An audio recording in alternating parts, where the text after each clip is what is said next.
One of the enduring challenges for information professionals is the constant need to defend and demonstrate value.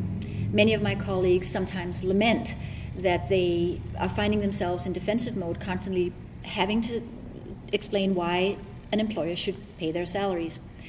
It's not going to go away. I believe this challenge will be with us forever due to the fuzziness of the image we have generally in society. However, we should also give up selling ourselves. We can never convince anybody that we are valuable. We can only demonstrate by action and by real results that it's worth paying our salaries. So as an encouragement to those who are looking ahead, I will say, yes, you're going to be doing some explaining. Yes, you're going to have to, quotes, sell yourself or convince others that you're worth having on the team. But the easiest way to do that is through concrete and measurable results. I think I've had a lot of successes, but probably the success that surprised me the most was winning the SLA research grant in 2007. I applied with it with my colleague Dave Shoemaker to study embedded librarianship. Embedded librarianship is my passion. I use the model in my consulting work, and I talk about it, write about it. When the grant came up, I suggested to Dave that we try to we apply for it and do a real research project, because no research projects, there's no consistent research, no thorough research on embedded librarianship. And I remember that it was, I think, January 3rd or 4th, and I got the email, and the only thing I could think of, I jumped up and down and I was screaming, I won, we won, because I didn't think I don't know why I didn't think we were going to get it, but it was, I think, one of the best moments in my professional life to know that SLA felt I was worthy of a sizable grant to study embedded librarianship. One of my real successes in this current position has been defining the role the digital library will play in the organization moving forward. We had to take apart the definition of a library, the understanding of how you manage digital content, and how you support users of information in a digital age. And you really then had to explain to a number of people the value of information across a period of time. The earth and natural sciences go back hundreds of years, and that research is valuable today.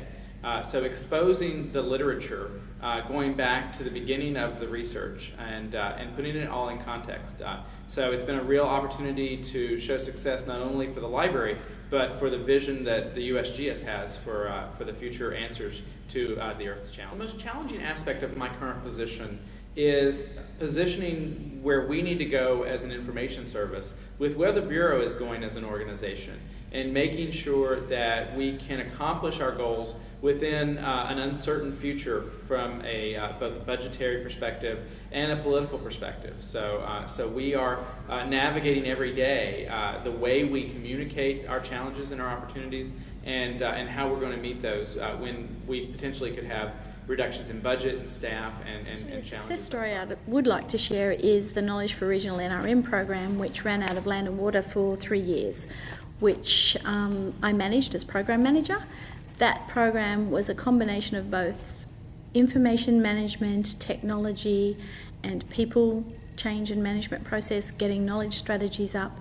But it was a really good combination in that you took all aspects of behaviour change, developing repositories, those sorts of things, and brought it together in one place. But it was all about environmental management and making certain that we look after the planet, which was very satisfying if that's what you're interested in, which I am. So I really like that one. We actually won an ACT-KM award, a platinum level ACT-KM award in 2008, which we're very proud about.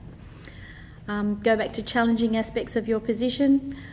I think the first time I've been out consulting is trying to get paid and make certain that the client organisations do pay you, which is always exciting. So, and in Australia, it's a minimum of 30 days to get paid for something you've done. So, if you're doing government work, so it's quite We're still challenging. very much in transition. It's still a growing area. We realize that the quick wins of, put SharePoint out there and create a couple of team sites.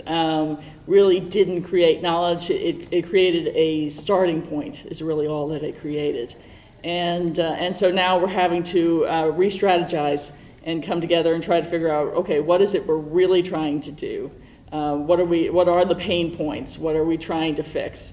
And so we're definitely in a transition. Challenging things about KM is the definition's kind of blurry. Not so much that you can't go out to the internet and get a definition, but especially in the corporate world, management, it's very blurry to management. And so it's extremely important that you learn to communicate what you're trying to accomplish, and that you find mentors and you find people to help you.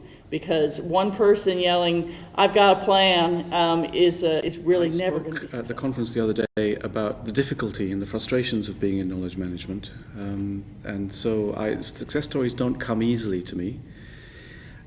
I do have a success story, which I guess might be a little bit untypical. One of the things that we try to do when we do knowledge management projects is to help the organization develop the capabilities internally to run their projects and to sustain them. So this capability transfer is a very important part of what we do. It's not just about a consultant coming in and delivering a package or an answer or a set of recommendations and going away and leaving them to it. So I guess one success story that I value, I interpret it as a success story, was an organization where there was a change in priority within the organization, and the knowledge management effort with a very committed knowledge management team was derailed for no fault of theirs. Very demoralizing.